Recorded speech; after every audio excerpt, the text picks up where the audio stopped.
technically a supercell tornado. Okay. But Lampspat de-emphasizes the intensity. I mean, Right. you know, also just in terms of where it's raining, I'm not too far off. When we start issuing a blizzard warning, one of the first we've issued in decades, that's the unusual nature of this event where just a lot of precipitation in the mountains and also down here closer to the ocean where we all live.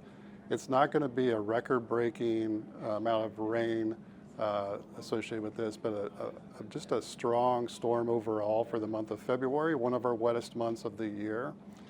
But the biggest difference is just feet of snow expected in the mountains, and that's going to really help the snowpack levels and eventually the drinking water and reservoir storage.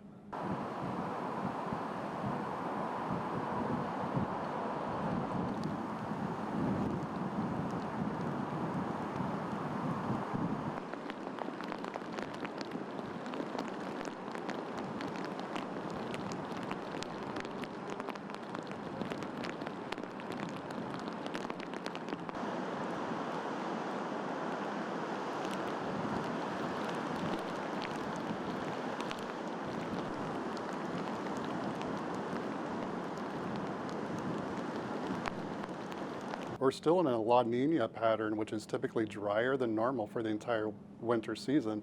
But if you look back to January, we had numerous atmospheric river storm events where they picked up a lot of moisture over the Pacific, gave us a lot of rainfall, got us way above normal for the year, and that was unusual. And now we have this round of rain and snow impacting the region, not just here in Southern California, the entire state is impacted by this storm.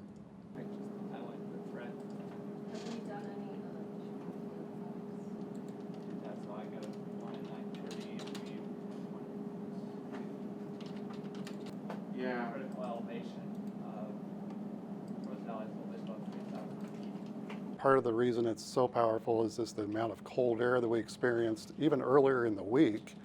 We had a lot of wind and cold temperatures. The snow levels fell down to about 1,000 feet, which is in foothill areas of most communities.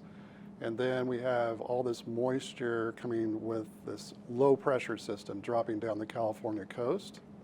That's providing all this precipitation we're expecting over the next 24 to 48 hours. A lot of heavy rain, a lot of intense downpours, even some lightning at times with small hail. And then a lot of that's going to convert to snow as you get up in elevation above about 4,000 feet or so.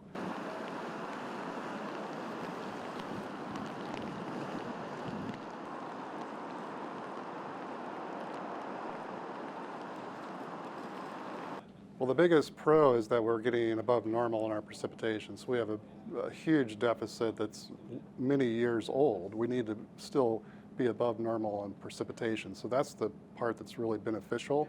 I want to fill our reservoirs, start to impact our groundwater supply and improve that situation. The cons, obviously, we don't want everything to fall at once because that's where we have damage.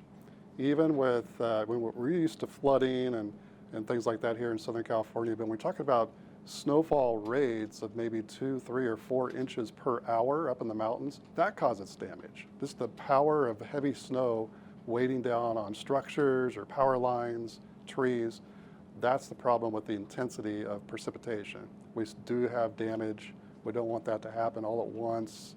So it'd be nicer if we could have it spread out a little more, but in this case, it's going to be quite powerful and some problems across the region.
stuck. It's original,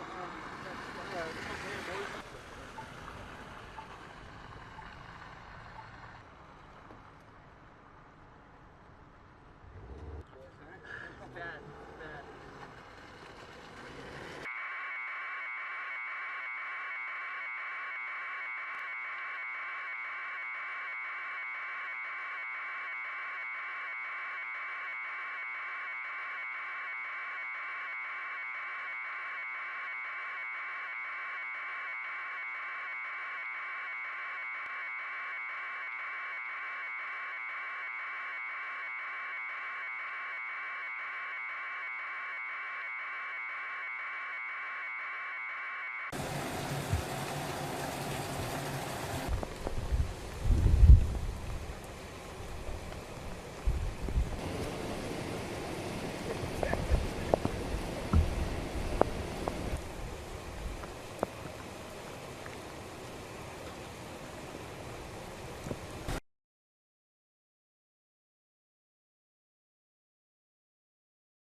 I know this is different. The last knife store we had, it didn't go out, which we were very lucky. And this time, 9:30, it was gone. Yeah, I miss my internet. My internet's down, so I can't have any TV. But other than that, we're doing fine. The microwave works, the stove works, the refrigerator's doing fine. So.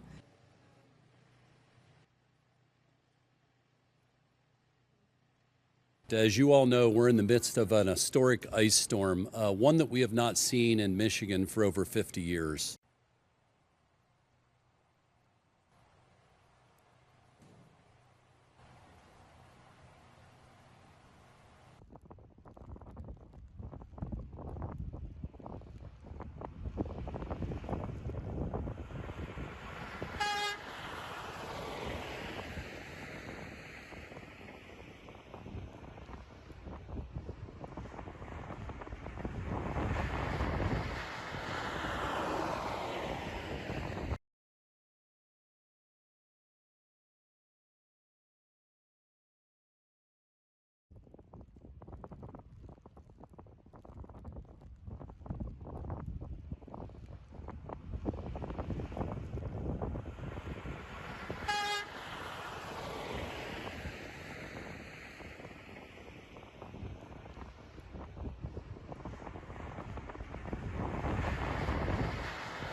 "12, 13, 14 hours, the road opened up, and I got up to here, and then there was a big truck over here. He couldn't get up the hill.